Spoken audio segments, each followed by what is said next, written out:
जरा सोचिए, एक छोटी सी बात से शुरू हुआ ये झगड़ा अब इतना बड़ा तूफान बन चुका है कि रिश्तों की नींव तक हिलने लगी है।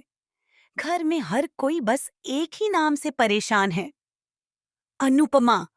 जैसे ही परी ने अनुपमा का साथ देना शुरू किया, पूरा माहौल बदल गया।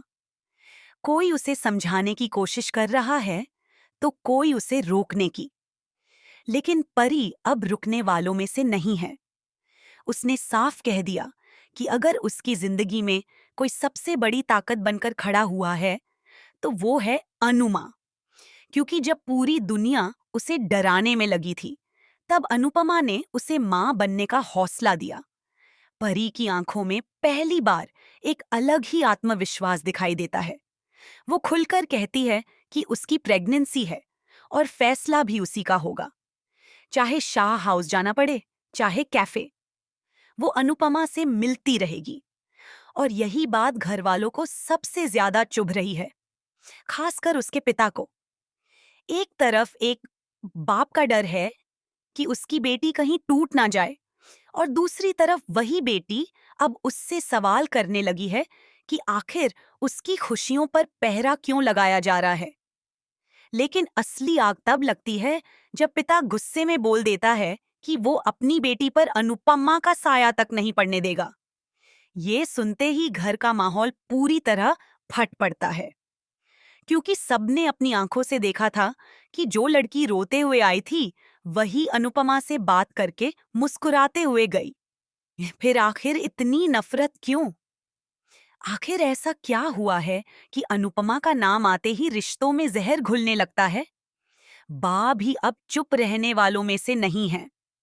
वो साफ कह देती हैं कि अगर किसी का असर गलत पड़ा है तो वो जन्म से ही पड़ता आ रहा है। बस फिर क्या था? घर के अंदर आरोप, ताने और चीखें गूंजने लगती हैं।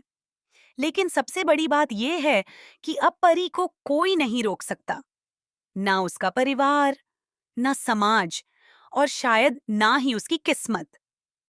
उधर दूसरी तरफ कहानी में एक और बड़ा धमाका होने वाला है। दिग्विजय अब सीधे गौतम और सुंदरा से सवाल करता है कि आखिर उन्होंने रणविजय से मिलने की कोशिश क्यों की। और सबसे बड़ा सवाल, अनुपमा के कैफे पर ताला क्यों लगवाया गया? आखिर किस बात का बदला लिया जा रहा है? लेकिन जैसे ही सच सामने आने लगता है, गौतम अपना आपा खो बैठता है और दिग्विजय पर हाथ उठाने की कोशिश करता है। मगर इस बार दिग्विजय भी चुप नहीं रहता। वो ऐसा जवाब देता है कि सबके चेहरे का रंग उड़ जाता है। अब सवाल ये है, क्या परी सच में अनुपमा के साथ खड़ी रह पाएगी? क्या परिवार की ये लड़ाई उसके बच्चे की जिंदगी पर असर डालेगी? और आखिर अनुपमा के खिलाफ इतनी बड़ी साजिश के पीछे कौन है?